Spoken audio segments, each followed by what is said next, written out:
My wife got tested for STDs the same afternoon that she returned from an 8-week-long business trip, used a solo shopping trip to hide the appointment. Am I cooked? Posted by you/otherwise. Throwaway for reasons. My 28M wife, 26F, is a great person, and we have always gotten along. We have been married for almost 2 years and have been together for 4.5 years. We are in a monogamous relationship and have both had several partners prior to our relationship. Every year, my wife goes on a long business trip, typically about 2 months. During this time, communication over the phone and email can be difficult, contingent upon the technological issues where she works. She really enjoys her work during these business trips and usually comes home feeling fulfilled and excited about life. Normally, when she comes home, she takes a day or two to rest and overcome the jet lag, 28-hour travel time and 21-hour time difference. In the following days, we tend to spend lots of time together, segs, dates, cuddling, catching up, etc., because she's been gone for so long. This year, she came home as her same excited self after having had a great trip. In fact, she seemed so excited that she wanted to work on some projects but needed to go get materials from the store. About 3 hours after picking her up from the airport, she said she wanted to go shopping for her craft project and that she would likely spend several hours out shopping. She really emphasized how much time she would need, many hours. I thought this was a little weird, considering she had just come back from a 28-hour flight, hadn't slept, and usually isn't the type to spend more than an hour or two shopping. But whatever, it's fine. About 5 hours later, she came home with a single bag of craft materials. I registered this as strange but didn't really think much of it. I chalked it up to her taking a lot of time to carefully select her materials instead of bulk buying. Over the next few days, she didn't really go through the usual jet lag phase and stayed distant. I thought that was weird but ended up giving her space and just focused on school.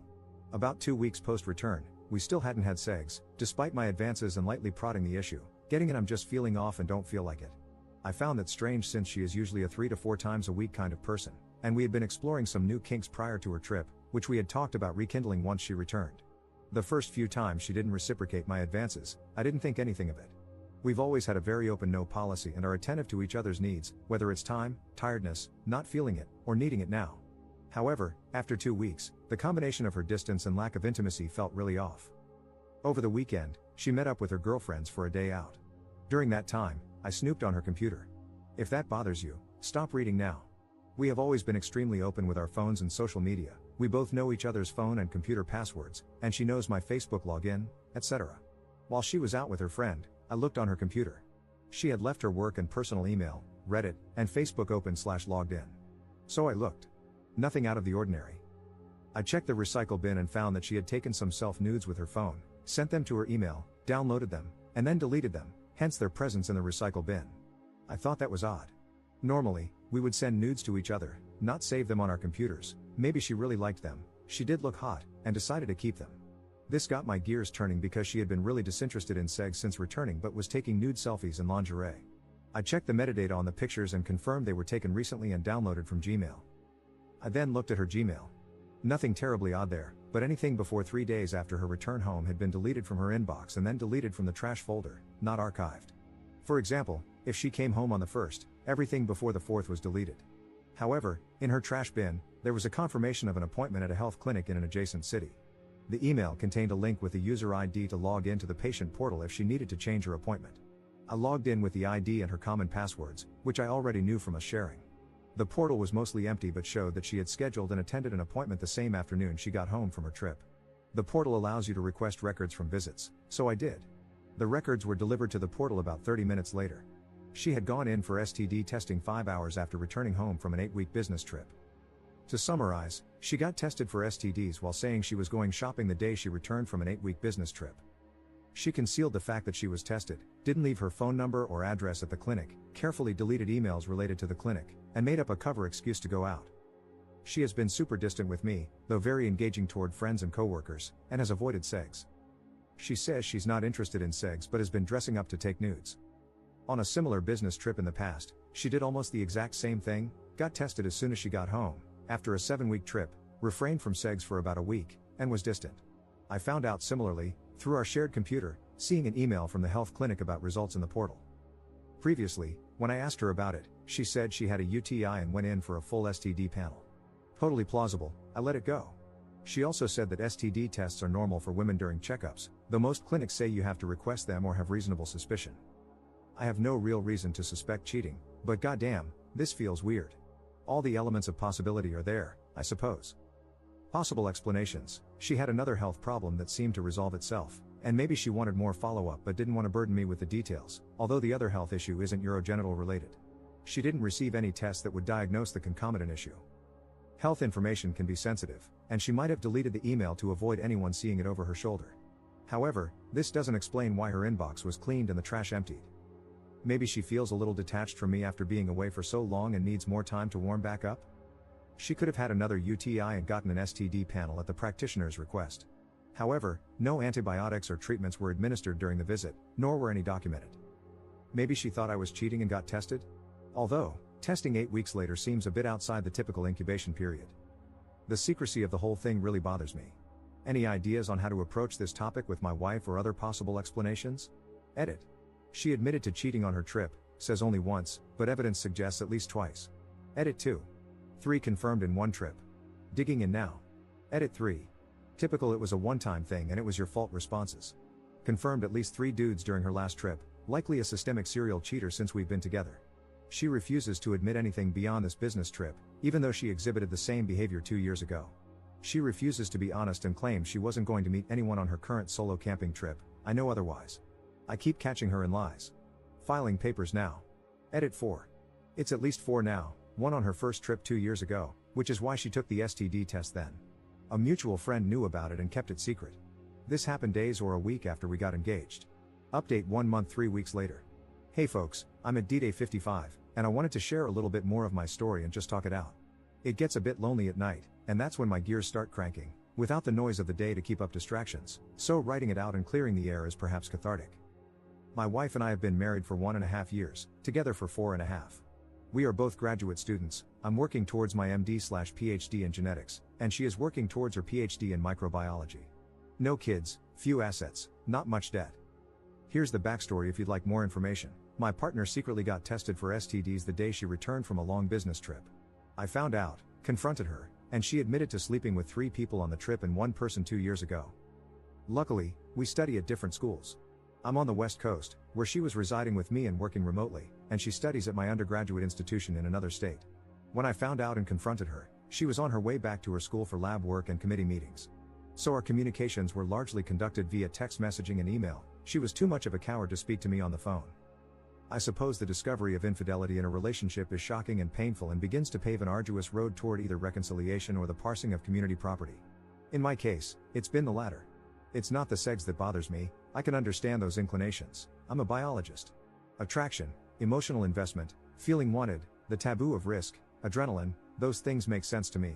What I could not understand is how my wife, someone I adore and respect immensely, could lie to her affair partners about who and what I am. It's like her inner monologue flowed freely to them, her true thoughts about me expressed vocally. That made me physically sick. I'm not a bad guy. I've always been there for my wife. We clicked on every level, from toilet paper orientation to politics, humor, hobbies, and sex. It just doesn't make sense. During the postmortem, I've often come to the realization that, as a partner on a two-way street, I could have always done more or worked toward a stronger marriage. That's the sentimental part of my brain saying, look at all these missed opportunities for communication and growth. If you had really loved your wife, you would have figured it out and met her needs. That's a deadly game of roulette to play. The retrospective what if on infinite regression plays discordantly upon the soul. If the discovery of infidelity wasn't shocking enough, I also asked my wife to reconcile. She refused. I gave her a list of demands with 7 items. The header read, the ground rules. If you choose not to comply, or if I suspect that you have failed to comply with these rules, I will divorce you. Here is the abridged version of what I asked for. You will allow me unfettered access to your phones, accounts, devices, and computers at any time without hesitation. You will forfeit and show me all communications and materials related to all extramarital relations you've engaged in, no matter how minor or insignificant you feel they were. You will allow me to professionally recover data from your phone and other devices.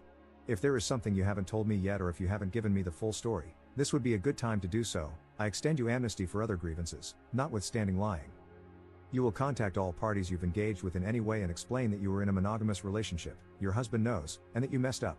You will apologize for misleading anyone about your relationship status, and you will contact their partners to explain what happened. You will get tested for STDs and STIs every month for the next 6 months, including blood panels. This information will be made available to me at my request. You will seek and engage in cognitive behavioral therapy until you have been treated for your dysmorphia and eating disorder and have healthily managed your past SA. You and I will receive marriage counseling indefinitely or until we both feel that our problems have been resolved. We will both engage in communication coursework or reading. Rules for opening the relationship. Maybe too controlling? Everything I asked for, I also offered to reciprocate where applicable. The first bloodletting was the discovery of the infidelity, and the mortal strike was her denying me safety in the relationship by dismissing my needs. Once it was clear that she wasn't trying to reconcile, I was ready to burn it to the ground. I threatened to contact her affair partners, contact their significant others, file professional misconduct complaints, one of her partners was her physician, contact her research board about misconduct, and inform her direct bosses, people whose reputations could be jeopardized by her actions. She freaked out and suddenly became extremely receptive to what I was asking for, begging me not to ruin her career, begging me not to tell anyone. I felt bad, apologized, and told her I wouldn't do that. By then, she had already gone to her bosses and conveyed some truth-trickled story to them. I obviously added a lot more pain to the situation by playing that card. This was almost a month ago. She filed for divorce the next day, threatened to file an order of protection to prevent me from contacting people in her life, and then told me she couldn't forgive me for threatening to expose her like that. That's when I woke up. I had been drowning, undergoing hemorrhagic shock, and hypothermia was creeping in. I had been desperately trying to get my wife, who was standing on the shoreline, to throw me a life preserver. My actions caused her to get her feet wet, and she couldn't handle it. That's when I started to understand who she was, weak and cowardly. Not exactly life partner material. A few weeks later, I had a realization, it's like she died. That's what the pain, emptiness, and anger feel like. I found out later that she was still in contact with one of her partners. Another punch in the gut. Anyway, that's where I'm at. I applaud you if you made it this far. Our divorce is underway and will hopefully be resolved cleanly. For the time being, things here are quiet, empty, and lonely. My schoolwork has suffered, and I'm thinking about taking some time off to process everything. Thanks for listening. Op comments 1 month 2 weeks later. Gave her a list of demands. Harsh.